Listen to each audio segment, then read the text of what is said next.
लंबे बाल वाली सास। सास बहू की उम्र में माँ बेटी जितना फासला होता है, लेकिन फिर भी ना बहू को सास में माँ और ना ही सास को बहू में बेटी दिखती है। कैसे? ओहो, ये बाल भी ना संभाले नहीं संभलते, इतने लंबे और काले। देखने वाले तो कहते हैं कि बहू सास और सास बहू लगती है। कौन है ये लोग माँ जी? मुझे तो नहीं दिखते जो सास को बहू समझ रहे हैं। अरे चल छोड़ ना, जा चाय लेकर आ जा और किचन में मेहंदी भिगा देना। और हाँ, दोपहर को पार्लर वाली आ रही है मेरे हेयर स्पा के लिए, तो जरा गर्म पानी तैयार करके भाप की तैयारी भी कर देना। बहू खुद के बाल देखती है जो सूखे, बेजान और बेतरीके से बंधे होते हैं। बहू किचन की तरफ जाती है। यहाँ खुद के बालों को संभालने का टाइम नहीं है, ना ही पैसा, लेकिन सास के बालों पर इन्वेस्टमेंट देखकर हैरानी ही होती है मुझे तो। दोपहर को पार्लर वाली सास के बालों को देखकर बोल पड़ती है, ओहो, ये कैसे बाल कर लिए आपने? 2 हफ्ते से मुझे बुलाया नहीं ना, तभी। अरे वो बहू के कारण। मेरे कारण? मैंने कब मना किया था आपको किसी चीज के लिए? अब तू ही मायके चली गई थी ना, अब मैं घर का खाना बनाऊं या फिर बालों की केयर करूं? तू जाकर पानी लेकर आ। इस बार मैं जो मसाज करूंगी ना, थोड़ा महंगा है, लेकिन अरे महंगे की चिंता ना कर, बस ये जो डिम्पल कपाड़िया जैसे बाल है वो शबाना आजमी जैसे ना हो जाए, इसका ख्याल रख। अब क्या था, सास के बाल पर जो बजट था वो घर के किचन के बजट जितना ही था, लेकिन बहू बेचारी करती क्या, बहू जो ठहरी। एक बार सास बहू मॉल में घूमने जाते हैं। माँ जी, एक ड्रेस लेना है, चलिए ना जरा डिजाइनर शॉप तक। हाँ चलो, वैसे भी बाल गीले हैं, थोड़ा बाहर घूमूंगी तो हवा से सूख जाएंगे। सास बहू दोनों मॉल में घूम रही होती है। सासू माँ, वो रहा मेरा स्टोर। अरे रुक, क्या है ये? जावेद हबीब। अरे चल तो जरा देखे तो। हाँ चल देना माँ जी, बस एक ड्रेस ले लो। अरे ले लेना ड्रेस बाद में, किसने मना किया है लेने से? सास जावेद हबीब के पार्लर में जाती है, जहाँ सेल्स गर्ल उन्हें पकड़ लेती है। अरे कुछ बालों को सुंदर रखने के लिए क्रीम पाउडर दिखाओ ना, वो क्या है ना, थोड़े बेजान लग रहे हैं। क्यों नहीं, वैसे ये नया प्रोडक्ट लॉन्च हुआ है, इससे आपके बालों की खूबसूरती 4 गुना बढ़ जाएगी। इसे लगाने के बाद ना आपको हेयर स्पा करने की जरूरत पड़ेगी और ना ही किसी महंगे शैम्पू की। बस ये लगाइए और पूरे मोहल्ले में बाल चमकाइए, लहराइए और इतराइए। अरे वाह, कितने का है? इतना सस्ता कि आपको हंसी आ जाएगी। तो एक काम करते हैं ना, पहले हम हंसी लेते हैं, क्यों? ये जरूर आपकी बहू होगी, है ना? कैसे पता? अरे भला कौन सी बहू चाहेगी कि सास के बाल सुंदर दिखे? मुझे नहीं लगता कि आप ये प्रोडक्ट ले पाएंगी।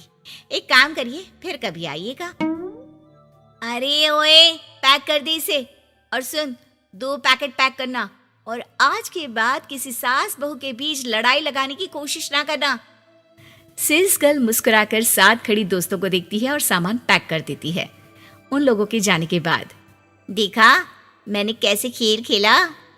बहू मानती तो मुसीबत, और ना मानती तो भी मुसीबत।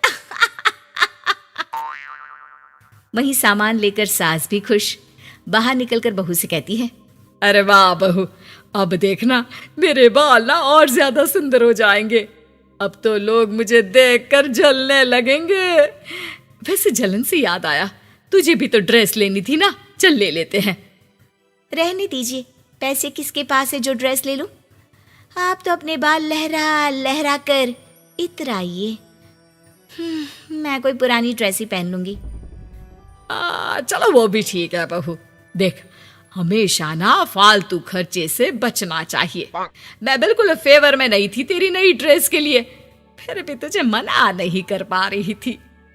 बहू के तो मन में आता है कि सास की इस बात के बाद वो उन्हें इतना अच्छा करारा जवाब दे, लेकिन चुप हो जाती है। सास का बालों को लहराना और इतराना यूं ही चल रहा था। एक दिन, माँ जी, न जाने क्यों चक्कर आ रहा है, लगता नहीं कि मैं काम कर पाऊंगी, मैं अपने कमरे में आराम करने जा रही हूँ। थोड़ी देर बाद पति भी आ जाता है। माँ, शिखा को कहीं देखा क्या? आज बहुत दिनों बाद घर की रसोई से इतनी अच्छी खुशबू आ रही है। मन तो कर रहा है कि बिना चेंज किए ही खाना खाने बैठ जाऊं।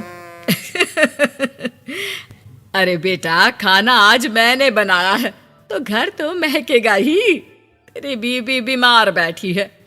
पति हैरान होकर पत्नी के कमरे में जाता है, जहां वो आराम से तानपुरा का शो देख रही थी। अरे, माँ ने तो बताया कि तुम ठीक नहीं हो, पेट में दर्द है। अरे नहीं, वो ना मेरा फेवरेट म्यूजिक शो आने वाला था।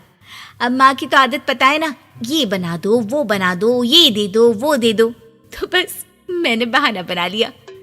पति बीवी की बात पर मुस्कुराता है और वहां से चला जाता है। दरअसल शिखा को म्यूजिक का बड़ा शौक था और उसके पसंदीदा संगीतकार उसके शहर में थे और संगीत की क्लास लेने वाले थे। अरे देखो देखो, ये धनवानी महाराज हमारे शहर में है, और तो और ये यहाँ सबको संगीत सिखाने के लिए आए हैं। मैं भी इनकी क्लास ज्वाइन करूंगी, कल जाकर पता करती हूँ। सास और पति भी शिखा की बात पर खुश हो जाते हैं।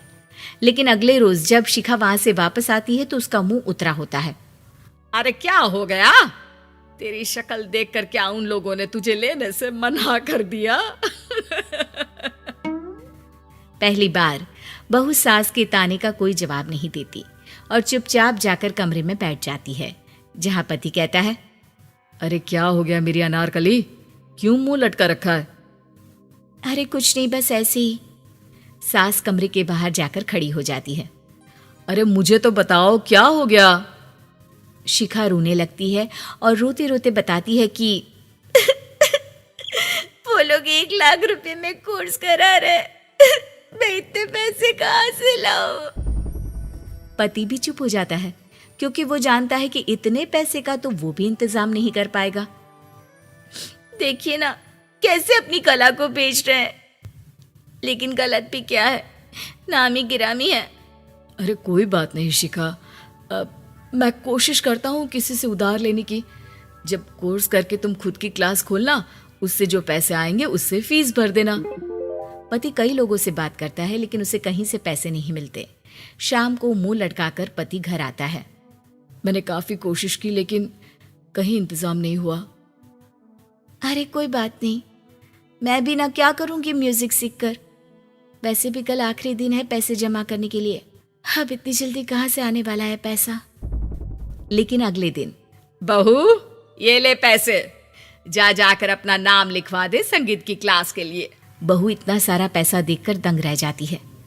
अरे माँ जी, आप कहाँ गई थी अभी, और ये इतने सारे पैसे कहाँ से आए?